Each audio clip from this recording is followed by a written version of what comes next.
Hello guys, എല്ലാവർക്കും നമസ്കാരം. ഇന്ന് എങ്ങനെയാണ് നമ്മുടെ വെള്ളത്തിലെ ക്ലോറിൻ്റെ അളവ് ടെസ്റ്റ് ചെയ്യണതെന്ന് നോക്കാം. അതിനായിട്ട് ഇതുപോലെ ഒരു ചെറിയ ടെസ്റ്റ് ട്യൂബിൽ വെള്ളം എടുത്തതിന് ശേഷം ഇത് കണ്ടില്ലേ, ടൊലുഡിൻ സൊല്യൂഷൻ എന്ന് പറഞ്ഞാൽ ടൊലുഡിൻ റിയേജൻ്റ് എന്നും പറയും. ആ ഒരു കെമിക്കൽ മേടിച്ചതിന് ശേഷം ഇതുപോലെ ഒരു ടെസ്റ്റ് ട്യൂബിലേക്ക് നമ്മൾ ചെറിയൊരു ഡ്രോപ്പർ വെച്ച് ഇതുപോലെ ഒഴിച്ച് നോക്കി കഴിഞ്ഞിട്ടുണ്ടെങ്കിൽ അറിയാം. ഇതല്ലേ നല്ല റെഡ് കളറിലാണ് വരുന്നത്.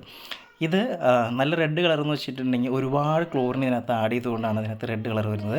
അല്ലെങ്കിൽ ക്ലോറിൻ്റെ അളവ് കുറവായതിനനുസരിച്ച് ഇതിൻ്റെ കളറ് യെല്ലോ ആയിട്ട് കുറഞ്ഞ് വരികയാണ് പതിവ്. ഇപ്പോൾ നല്ല റെഡ് കളറാണ്, അതുകൊണ്ട് തന്നെ ഇതിനകത്ത് ഒരുപാട് ക്ലോറിൻ ആഡ് ആയിട്ടുണ്ട്. കണ്ടില്ലേ, മിക്സ് ചെയ്യുമ്പോൾ നല്ല കളറാണ് വരുന്നത്. നമുക്ക് നമ്മുടെ വീട്ടിലെ സാധാ കിണർ വെള്ളം എങ്ങനെയുണ്ടെന്നൊന്ന് ടെസ്റ്റ് ചെയ്ത് നോക്കാം. അതിനായിട്ട് നമ്മുടെ പൈപ്പിൽ നിന്ന് വെള്ളം എടുത്തതിന് ശേഷം ആ കെമിക്കൽ നമ്മൾ ഒന്നും കൂടെ ആഡ് ചെയ്ത് നോക്കുകയാണ്. അപ്പോൾ ആഡ് ചെയ്ത് നോക്കുമ്പോൾ പ്രത്യേകിച്ച് വ്യത്യാസങ്ങളൊന്നും കാണുന്നില്ല. ആ സെയിം കളർ തന്നെയാണ്. കണ്ടില്ലേ, ആ ഒരു വെള്ളത്തിൻ്റെ ആ ഒരു കളർ തന്നെയാണ് അതിന് വരുന്നത്. പ്രത്യേകിച്ച് മാറ്റങ്ങളൊന്നുമില്ല.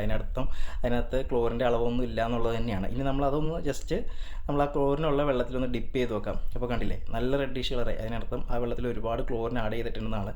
ഇതുപോലുള്ള ചെറിയ ഇൻഫോർമേറ്റീവ് ആയിട്ടുള്ള വീഡിയോസ് കാണാനായിട്ട് നമ്മുടെ പേജ് ഒന്ന് ഫോളോ ചെയ്യുക. എല്ലാവർക്കും ഷെയർ ചെയ്തെത്തിക്കുക.